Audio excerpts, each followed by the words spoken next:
नमस्कार. दुपारचे 2 वाजतायत. बुलेटिनमध्ये तुम्हा सर्वांचं स्वागत. मी कल्याणी दीक्षित. आता बातम्या सविस्तरपणे पाहूयात.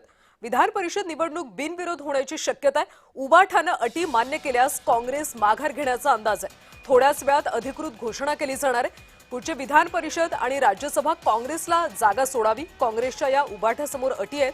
अटी मान्य झाल्यास काँग्रेस एक पाऊल मागे घ्यायला तयार आहे.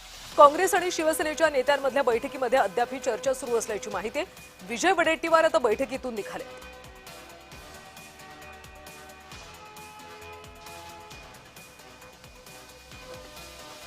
आणि या संदर्भात आपण अधिकची माहिती घेऊयात आमचे प्रतिनिधी जय पवार यांच्याकडून.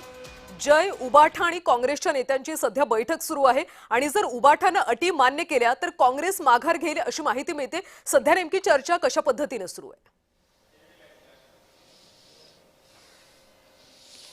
नक्कीच आपण पाहतोय की गेल्या सव्वा तासांपासून ही बैठक गांधी भवन इथे सुरू आहे आणि यामध्ये प्रामुख्याने हर्षवर्धन सकपाळ असतील, विजय वडेट्टीवार यांच्यासोबत शिवसेना ठाकरे गटाच्या शिष्टमंडळाकडनं जे आहे ते या संदर्भात समजूत काढण्याचा प्रयत्न त्या ठिकाणी सुरू असल्याचा पाहायला मिळतोय. कारण आता काहीच वेळ जो आहे तो आता विधान परिषदेचा अर्ज दाखल करण्यासाठी उरला आहे आणि यापूर्वी ही बैठक गेल्या तासाभरापासून सुरू आहे आणि त्यामुळे एकूणच या बैठकीतून आता काय चर्चा होतात हे सुद्धा पाहणं महत्त्वाचं असणार आहे. काँग्रेस माघार घेईल का याकडे सर्वांचंच लक्ष लागलंय. कारण आपण पाहिलं होतं यापूर्वी सुद्धा राज्यसभेच्या वेळी सुद्धा काँग्रेसने या ठिकाणी शरद पवार यांना ती खरं तर जागा मिळावी यासाठी त्यांनी त्यावेळी बॅकफुटवर आले होते आणि यानंतर आता विधान परिषदेला सुद्धा तीच परिस्थिती ही काँग्रेस सोबत होते का असा प्रश्नचिन्ह काँग्रेसच्या माध्यमातून व्यक्त केलं जातं आणि त्यामुळेच या संदर्भात आता काल काँग्रेसने भूमिका घेतली होती की विधान परिषदेला आपण उमेदवार देऊ. मात्र आता महाविकास आघाडीमध्ये कुठेही बिघाडी होऊ नये याचं दक्षता घेण्यासाठी आता स्वतः शिंदे ठाकरेंच्या शिवसेनेच्या माध्यमातून शिष्टमंडळ हे काँग्रेसच्या नेत्यांकडे पोहोचले आणि यांच्या माध्यमातून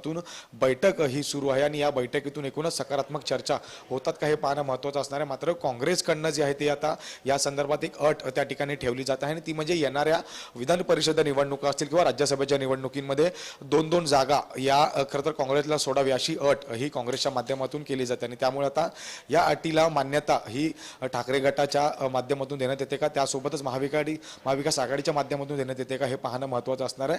आणि याच सर्व संदर्भात आता चर्चा एकूणच या ठिकाणी सुरू आहे आणि गेल्या तासाभरापासून ही बैठक सुरू आहे. मात्र या संदर्भात अद्यापही प्रश्न खरं तर सुटताना पाहायला मिळत नाही. त्यामुळे आता या संदर्भात हर्षवर्धन सकपाळ काय भूमिका घेतात. कारण जर काँग्रेसच्या माध्यमातून उमेदवार दिले तर ही निवडणुका ज्या आहेत या बिनविरोध होणार नाही आणि यामुळेच आता महाविकास आघाडीमध्ये जे संभ्रम निर्माण झाला हे दूर करायचा प्रयत्न शिवसेनेच्या माध्यमातून सुरू आहे. त्यामुळे अनिल परब असतील किंवा मग अनिल देसाई आणि हर्षवर्धन सकपाळ यांच्या बैठक संपल्यानंतर हे माध्यमांसमोर येऊन सुद्धा काही प्रतिक्रिया देतात का हे सुद्धा पाहणं महत्त्वाचं असणार आहे. मात्र उमेदवारी अर्ज काँग्रेसच्या या सगळ्या अटी मान्य केल्या जातात का आणि काँग्रेसकडून कधी अधिकृत घोषणा केली जाते हे पाहणं महत्त्वाचं. धन्यवाद जय माहितीसाठी.